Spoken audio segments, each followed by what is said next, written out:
आम्ही एक नाटक करत होतो मग्न तळ्याकाठी म्हणून, वाडा चिरीबंदी मग्न तळ्याकाठी. त्याच्यात हा माझ्या मुलाचं काम करायचा. एक्झिट घेतल्यावरती 2 सीन्सच्या मध्ये नाटकात सुद्धा तो लिहायचा.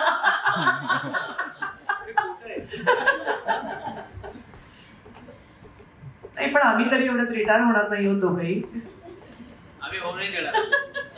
आम्ही दोघे एवढ्यात रिटायर होत नाही होत, त्याच्यामुळे दोघेही काम करतोय. खूप आनंद मिळतो काम करण्यात. तसा आनंद आणखीन खरंच कशात नाही. इतकी सुंदर टीम आहे आमची इथे सुद्धा की खूप मजा येते. सर्वात छान काम कुठलं असतं ना, जे आपण सकाळी उठल्यावरती अरे आज मला शूटिंगला जायचंय हे जेव्हा तुम्हाला वाटतं ना, त्याच्यासारखं सॅटिस्फॅक्शन दुसऱ्या कशातच नाही, स्पेशली डेली सोप करताना. सो ते एक असं अरे मी कधी जाते सेटवरती, मला कधी हातात सीन्स मिळत आहेत आणि काय त्याच्यात लिहिलेलं आहे, मला काय करायचं याच्याबद्दल इतकी एक उत्सुकता. आणि अशोक सराफांबद्दल म्हणायचं तर एवढंच म्हणेन मी की असं आपण वाचतो ना परिकथेमध्ये की त्या जादूगाराचा जीव त्याच्या गळ्यातल्या ताईतामध्ये होता किंवा असं काहीतरी, तसं अशोक सराफांचा आत्मा पूर्णतः ऍक्टिंग मध्ये आणि त्यांच्या प्रेक्षकांमध्ये. त्याच्यामुळे ते अविरत काम करतच राहणार. मला फक्त एकच ऍड करायचं याच्यामध्ये की जेव्हा त्या निर्माती म्हणून आधी आम्ही काम करतो, त्या निर्माती मी लेखक, तर मला असं वाटलं होतं जेव्हा ह्यांचं शूटिंग सुरू होईल तेव्हा ह्यांचा मला रोज फोन यायचा बंद होईल. पण निवेदिता ताईंच्या एनर्जीला हॅट्स ऑफ आहे. आणि मला असं वाटतं she is one of the most, म्हणजे आपण जितकं सेलिब्रेट करायला पाहिजे ह्या ऍक्ट्रेसला तितकं आपण करत नाही. पण त्या बिकॉज मी त्यांच्यावर नाटकात पण काम केलंय, त्यामुळे त्या कसं काम करतात तेही खूप जवळून पाहिलंय. पण त्या आत्ता इथे शूटिंग करतायत, त्याच वेळेला त्या निर्माती म्हणून जी मालिका करतायत त्यातही त्यांचं 100% लक्ष आहे. आणि हे एवढं मल्टीटास्किंग करून सगळीकडे एस डिलिव्हर करणं is not it's not an easy job. आणि त्याच्या बरोबरीने ते इतरही अनेक ऍक्टिव्हिटी करत असतात. मी तुझ्या शेजारी म्हणून मला माहिती आहे.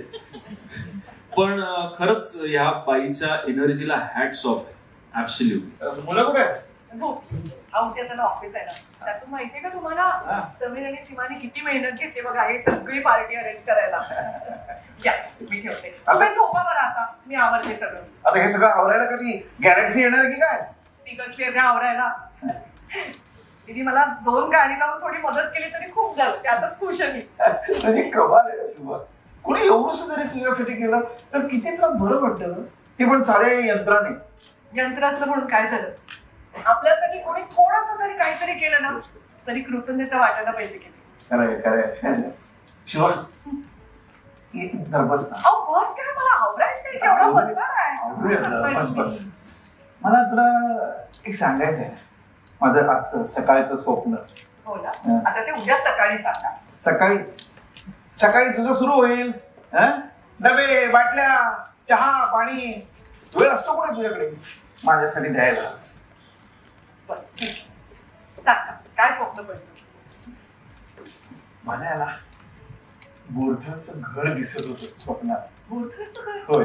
म्हणजे अशी मस्त सकाळ होती, तू अशी अंगणात उभी.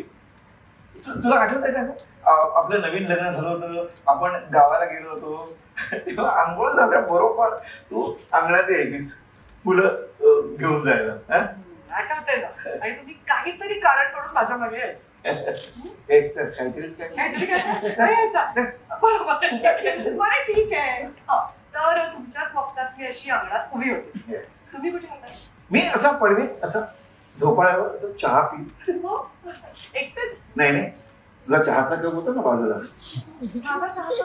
हो, कारण तू न पितास इकडे तिकडे तक करत फिरत होतीस. मराठी चित्रपटसृष्टीमधील latest update, original web series, shows, गाणी आणि एंटरटेनमेंटसाठी आमच्या चॅनलला सबस्क्राईब करा आणि बेल आयकॉन दाबायला विसरू नका.